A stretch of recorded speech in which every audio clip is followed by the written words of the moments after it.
गुड्डू मुस्लिम अब तक पुलिस की पकड़ से दूर है। जी हाँ, आपको बताना चाहेंगे गुड्डू मुस्लिम के बारे में कुछ खास बातें सामने आई हैं। गुड्डू मुस्लिम की बहन नसरीन की जुबानी सुनिए गुड्डू मुस्लिम के जरायम की ये कहानी। नसरीन जी, गुड्डू मुस्लिम की 30 साल हो गया, कोई खबर नहीं मिली। जी हैं? जी क्यों छोड़ना पड़ा था उसको आखिर घर? वीडियो देखता था, मम्मी पापा मारते डांटते थे, इस वजह से मार खाता था। हाँ हाँ। इस वजह से छोड़ के चला गया।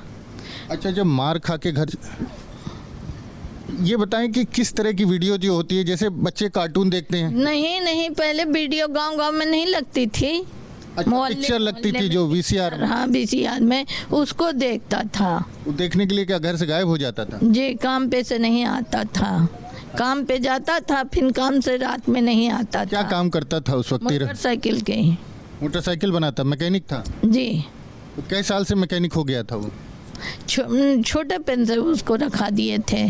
कहाँ पर मैकेनिक का काम कर रहा था?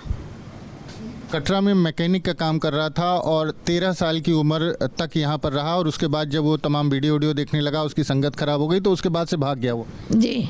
पता चला कहाँ भाग के गया है वो? जी नहीं। हाँ। जी नहीं। कोई भागा तो दोबारा लौटा नहीं? नहीं, आज तक नहीं आया। फिर पढ़ाई में क्या उसका कभी पढ़ा लिखा कितना है? कुछ नहीं। कभी पढ़ाई नहीं की? नहीं, पढ़ा नहीं है।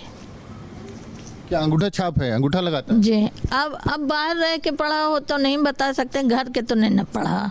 जब घर में रह करके इस तरह की हरकत थी तो नहीं पढ़ पाया, बदमाशी कर रहा, बाहर रह के क्या पढ़ेगा फिर वो? हाँ, तो बाहर के नहीं जानते, घर के तो नहीं पढ़ा है। पुलिस उसको खोजने दोबारा कब आई थी? पुलिस बहुत पहले, जब पापा थे तब। अच्छा। तब। अच्छा, तो आप लोगों ने क्या? पास से नहीं आई। आप लोगों ने क्या किया? यही कि हम लोग बेदखल हैं उससे। अच्छा। बेदखल कर दिया था आपके पिता? हाँ जी। कब किया था? थाने में दे दिए, कुछ कम 30 साल हो रहा होगा। क्या गुड्डू मुस्लिम ने उसके बाद जब पता चला बेदखल कर दिया है तमाम पिता ने उसको, तो उसके बाद कभी मिलने की, किसी परिवार से बात करने की, फ़ोन करने की, चिट्ठी लिखने की कोई बात साहब? कुछ नहीं। हाँ। कभी नहीं। कभी नहीं? उससे रिश्ता ही नहीं रखा गया कभी। अच्छा। हाँ। कभी कोई रिश्ता नहीं रखा? नहीं, न शादी, न ब्याह, न मट्टी, न करने, कभी नहीं। पिता की मौत पे आया था कभी? जी नहीं। मम्मी ख़त्म हुए नहीं, और बड़े भैया ख़त्म हुए नहीं, बड़ी भाभी ख़त्म हुई नहीं, भतीज 15 साल के ख़त्म हुआ नहीं, कभी नहीं। मरने जीने में भी नहीं आता था? नहीं, खुशी गमी कभी नहीं।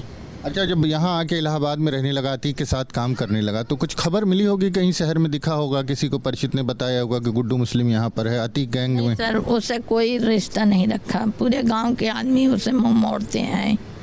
कभी नहीं। अच्छा। कोई नहीं, कोई रिश्ता नहीं रखा, ना हिंदू ना मुसलमान।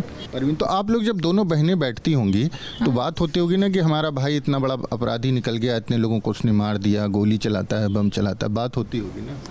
नहीं सर, हम बड़ी बहन से अदब करते हैं, इतना नहीं कुछ बोलते। दुखी होंगे परिवार के लोग जब इस तरह दुखी तो होंगे, दुख क्यों नहीं होगा, लेकिन हम लोग कोई उसके बारे में कोई बात नहीं करते। अच्छा। बात नहीं करते। उसकी कोई चर्चा ही नहीं होती? नहीं। है? नहीं। अच्छा, अब ये भी खबर आ रही है कि जिस तरह से गुड्डू मुस्लिम है, पुलिस उसको ढूंढ रही है, जैसे कि अभी आपने देखा गुलाम और असद, जो गुलाम यहीं पास में ही उसका घर है, महदौरी में रहता था, गुलाम मारा गया, असद मारा गया, तो ये भी चर्चा चल रही है कि गुड्डू मुस्लिम का भी एनकाउंटर हो सकता है, मारा जा सकता है पुलिस मुठभेड़ में। तो आप लोग क्या कहेंगे? कुछ नहीं सर, ठीक है, जो हुआ ठीक हुआ। जो हुआ ठीक हुआ, और क्या कहेंगे? क्या कह रही हैं? जो जैसा करेगा वैसा भरेगा? वैसे भरेगा, और क्या कहेंगे सर? हाँ। आपके पिता क्या बहुत परेशान थे गुड्डू मुस्लिम से? हाँ। भागा घर से? पापा बीमार रहते थे। हालत उनकी सही नहीं रहती थी। तबीयत खराब रहती थी पापा की। वीडियो जर्नलिस्ट विवेक श्रीवास्तव के साथ मानवेंद्र प्रताप सिंह, न्यूज़ नेशन।